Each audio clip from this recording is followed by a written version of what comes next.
Agapat, podcast Bincang Milenial. Halo semuanya, yeay. Kita kembali lagi nih di podcast Milenial. Bincang Milenial. Kali ini kita berjumpa dengan anak milenial yang cukup happening di kalangan anak muda. Siapa kira-kira? Ya langsung aja ya. Di sini ada Kak Novita Hulda dan juga Kak Nadia Utmi. Sore. Kapan lagi nih ketemu sama penulis hebat?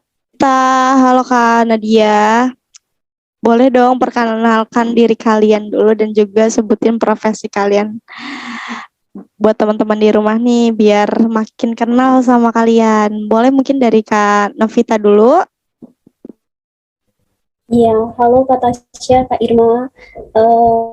Perkenalkan, saya Novita Hulda Ayomi, biasa dipanggil Novita. Dan profesi saya saat ini sebagai penulis, dan saya aktif dalam menulis cerita di aplikasi web.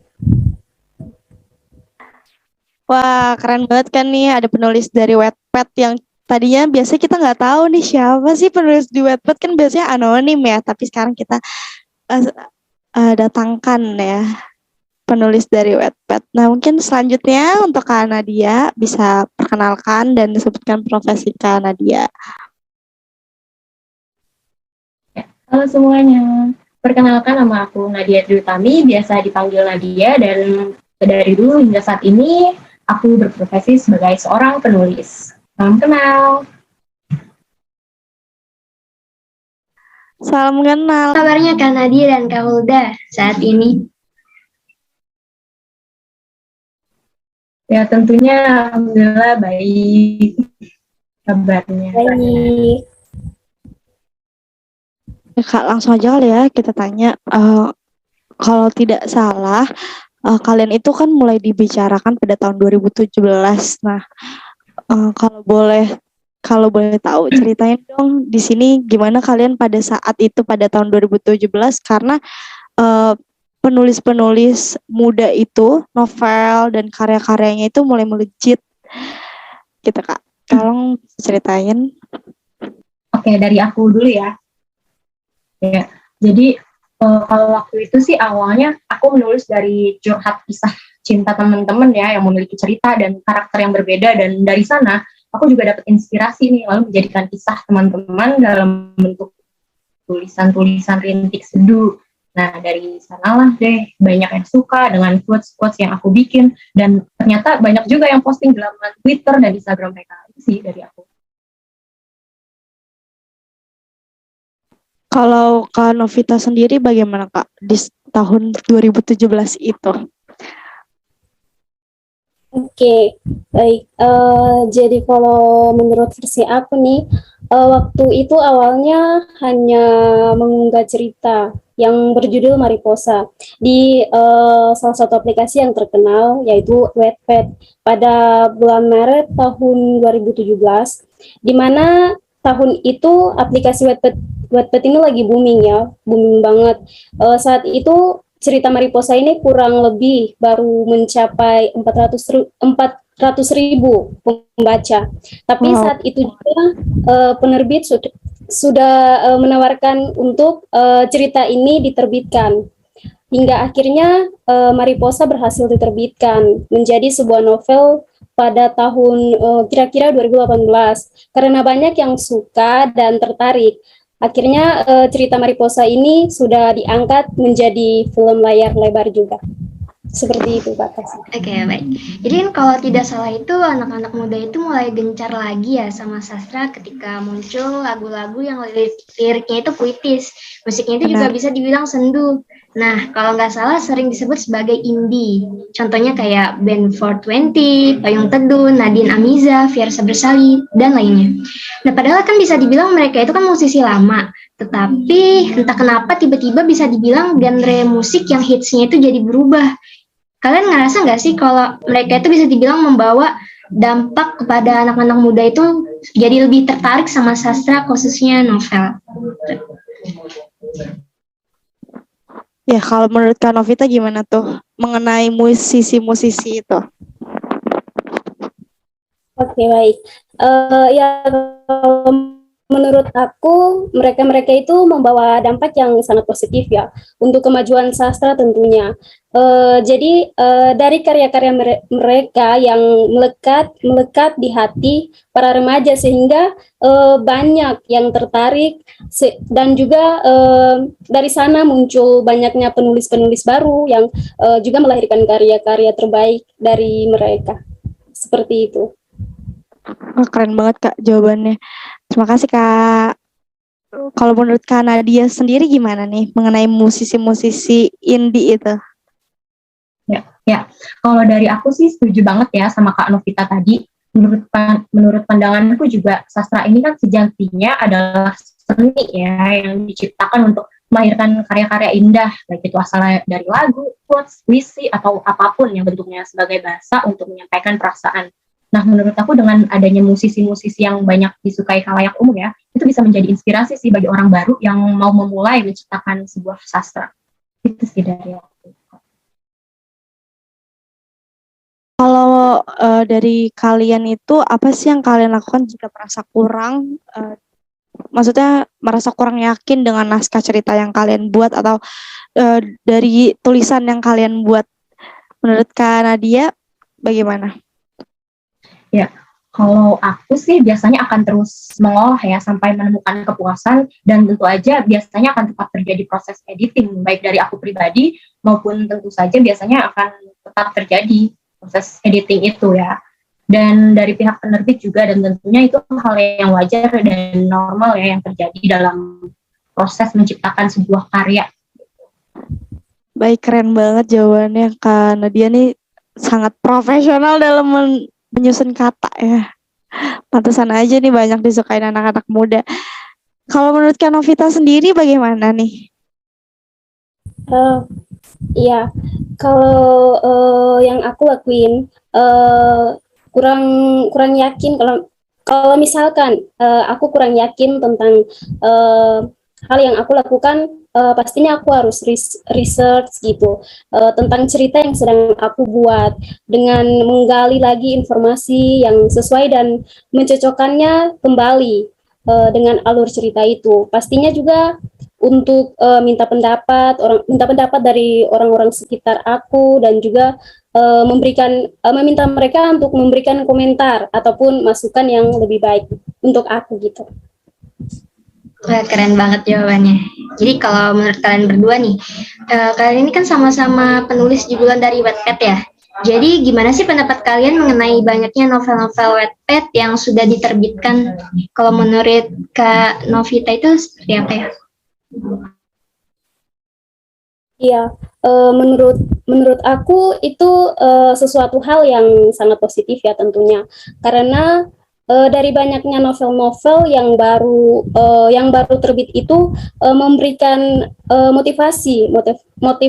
memberikan motivasi dan kepada penulis muda lainnya yang baru memulai kegiatan untuk terus mencoba dan mengembangkan karya-karya hasilnya dan hasil-hasilnya itu menurut saya tidak akan mengecewakan. Seperti itu. Ya, betul banget. Kalau menurut Kak Nadia sendiri itu bagaimana? Ya, kalau dari pandanganku juga ya, platform Wattpad ini sebagai awal mula seorang penulis ini lahir. Tentunya aku juga bersyukur banget nih dengan adanya platform ini memberikan kesempatan untuk memulai karir sebagai seorang penulis. Dan kita bisa ya memanfaatkan dengan baik segala sumber daya yang kita miliki. Itu pun juga nggak cuma dari Wattpad aja. Sekarang kan zamannya digital kan ya. Hal apapun bisa kita pakai untuk dijadikan ladang menciptakan karya. Pokoknya zaman sekarang tuh emang gampang deh untuk menciptakan karya karena udah disediakan juga kan platformnya. Benar sih, kalau dari aku sendiri sebenarnya aplikasi dan juga sosial media itu sangat membantu untuk kita mengembangkan skill juga dan juga menuangkan isi hati kita. Kadang ada orang yang bilang, jangan suka galau di sosial media, jangan suka nulis-nulis hal yang aneh, jangan sedih di sosial media karena akan ada dampak buruknya. Tapi kalau itu kita kembangin, kita jadikan sesuatu yang positif, tentunya akan menghasilkan yang positif juga kan. Nah, aku mau tanya nih ke Kak Nadia, karena luar biasa pengikut Kanadia tuh kebanyakan generasi Z, generasi milenial juga. Nah, menurut Kanadia dan bagaimana sih cara Kanadia mendapat inspirasi sampai menciptakan karya yang begitu mengena di hati pembaca, dan juga menurut aku quotes dan kata-kata dari Kak Nadia itu sangat relate gitu, sangat apa ya, hampir semua orang merasakan hal yang sama gitu. Nah, menurut Kak Nadia bagaimana? Ya, jadi emang untuk inspirasi emang datangnya dari sekitar kita sih sebenarnya ya, terutama dari kisah curhatan teman-teman aku seperti yang tadi aku bilang. Dalam membuat tulisan kebanyakan aku lakuin itu ketika berada di transportasi umum, malah sambil membayangkan dan menuliskan kisah per kisahnya gitu. Mungkin juga kita harus melihat lagi ya, bukan bagaimana cara kita menulis, tapi bagaimana cara kita membaca. Entah itu baca buku, membaca situasi, atau membaca hal-hal yang ada di sekitar kita. Nah, jadi ketika kita sudah bisa menangkap itu dan kita akan ingin memuntahkannya nih menjadi sesuatu. Nah, jadi kita ketika belum bisa memuntahkan apapun, berarti belum ada yang kita makan kan. Nah, semudah itu sih. Dan kalau kita kenyang, aku yakin kok akan ada feses-feses pemikiran. Dan juga jangan lupa untuk selalu sempatkan baca buku sih. Dan kalaupun tidak sempat membaca buku ya, pokoknya harus selalu sempatkan untuk membaca buku. Di situ sih kalau untuk inspirasi aku. Bener banget. Kalau sekarang nih aku mau tanya ke Kak Novita nih. Kalau versi Kak Novita itu bagaimana sih ketika kita membaca suatu karya sastra anak bangsa itu, apa yang paling utama Kak Novita nilai? Iya, jadi kalau dari aku patokannya terhadap cerita yang sebetulnya sama, siapapun penulisnya dan dari manapun asalnya, yakni cerita yang mengikat pembaca dan solid secara logik atau secara logika. Jadi tolak ukurnya mudah saja. Jika kita tergerak untuk terus membuka halaman demi halaman, dan ketika menutup halaman terakhir kita dapat sesuatu yang baik, atau kita dapat menyimpulkan bahwa cerita itu memberikan motivasi bagi kita, entah itu ilmu baru, emosi, perenungan dan lain sebagainya. Maka kisah itu berhasil dan dapat kita manfaatkan gitu.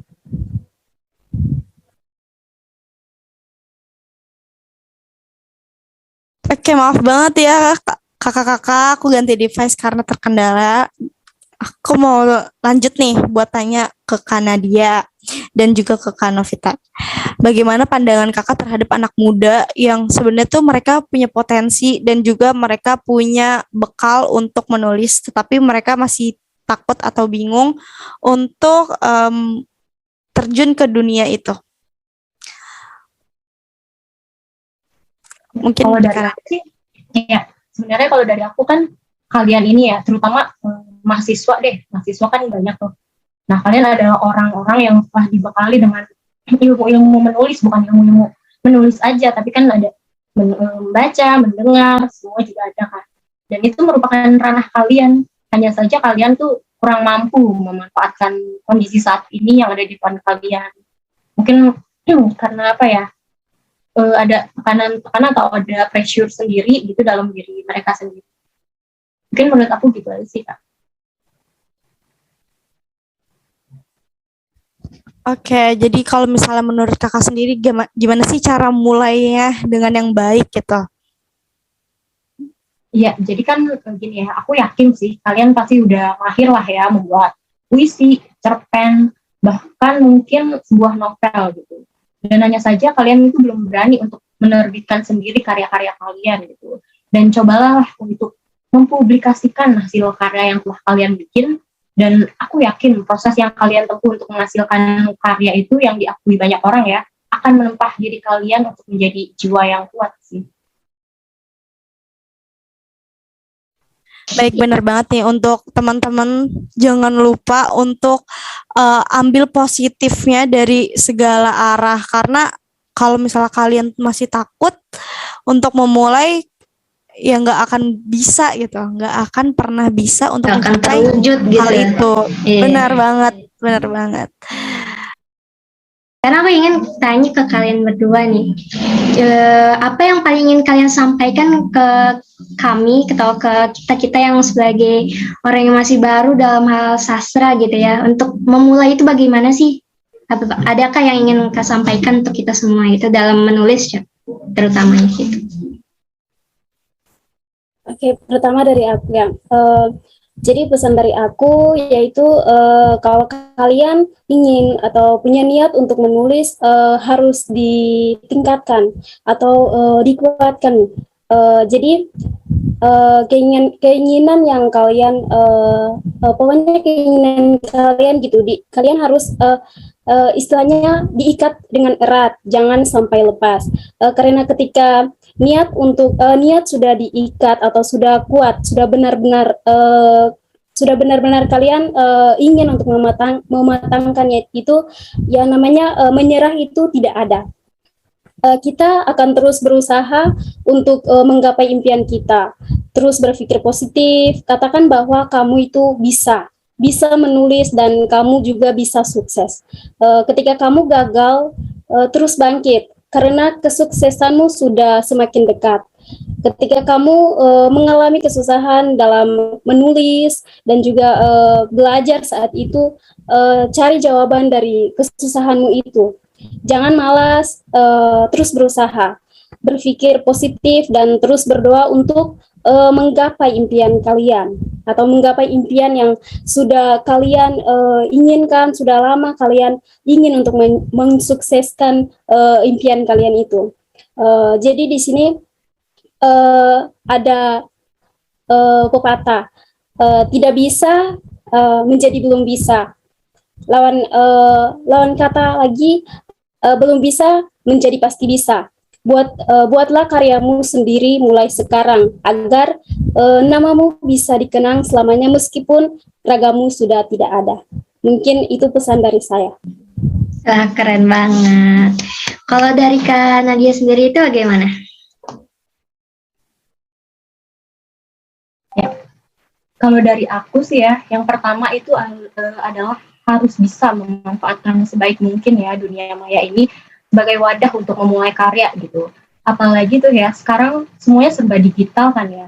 Jadi kalau memang suka dan ingin memulai, ya harus banget ditekunin dan harus banget konsisten gitu. Jangan melulu berpikiran tentang pengikut kayak, ih yang baca kok baru dikit ya, ih follower kok nggak naik-naik gitu. Karena aku pun pernah merasakan itu juga Kak. Asal kalian tahu aja nih ya, kalau Rintik Seduh, itu 2 tahun umurnya, itu tuh cuma 7 orang yang follow. 7 orang yang follow. Dan itu pun teman aku doang. Jadi ya semuanya itu benar-benar dari nol. Dan aku sih enjoy the proses aja ya. Nikmatin semua proses-prosesnya. Yang intinya jangan pernah stuck untuk berkarya gitu. Harus tetap terus berkarya secara konsisten gitu. Karena lama-kelamaan ya nanti kalau misalkan memang karya kalian itu bagus, kualitasnya bagus ya, nanti juga kedepannya akan diminati banyak orang gitu. Kalau dari aku gitu. Yang penting manfaatkan sebaik mungkin platform yang ada, terus juga harus konsisten dalam berkarya. Itu sih dari aku intinya. Wah, keren banget. Oh my God.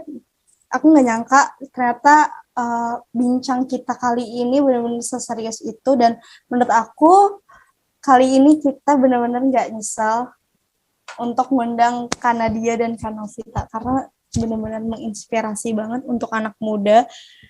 Bayangin, dari awalnya iseng, dari awalnya cuma nuangin pikiran aja, dan memanfaatkan platform yang ada, nama kalian bisa berubah menjadi sebesar ini dan bisa dikenang oleh semua orang.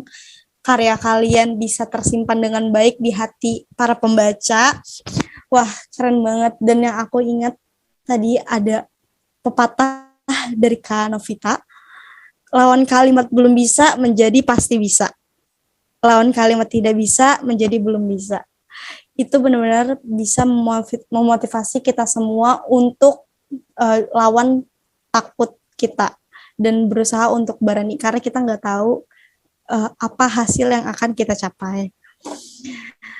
Wah, itu jawaban yang menarik dan tentunya informatif ya Kak Irma. Semoga Banget, bermanfaat bagi kita semua, terkhususnya bagi teman-teman pemuda nih yang mau mulai karir di bidang sastra atau menjadi penulis.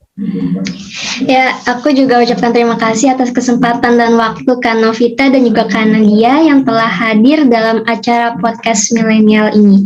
Kami berdua pamit undur diri. Terima kasih dan sampai jumpa di acara selanjutnya podcast milenial.